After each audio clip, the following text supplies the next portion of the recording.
Vadodara MS યુનિવર્સિટીની commerce faculty ખાતે એનસીસીની ભરતી મામલે એબીવીપીએ સંયમ ખોયો. જ્યાં કોમર્સ ફેકલ્ટી ડેની ઓફિસના ગેટના તાળા તોડી શક્તિનું પ્રદર્શન કર્યું હતું. એબીવીપી તાળા તોડતા વિદ્યાર્થીઓને અભ્યાસમાં પણ ખલેલ પડી. એમએસ યુનિવર્સિટીની કોમર્સ ફેકલ્ટીમાં આજે અખિલ ભારતીય વિદ્યાર્થી પરિષદ દ્વારા આશરા ઉગ્ર વિરોધ પ્રદર્શનને કારણે હજારો નિર્દોષ વિદ્યાર્થીઓના ભણતરમાં વિક્ષેપ પડ્યો હતો.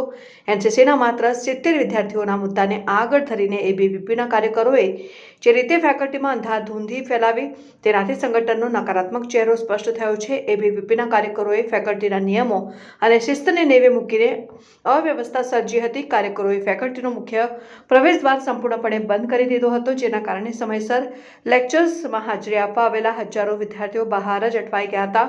સાથે કોમર્સ ફેકલ્ટી ડીની ઓફિસના ગેટ બહારનું તાળું બહારદાર પથ્થરો વડે તોડ્યું હતું અને આ ઉપરાંત ફેકલ્ટીની જાળીઓ પણ તોડી નાખવામાં આવી હતી.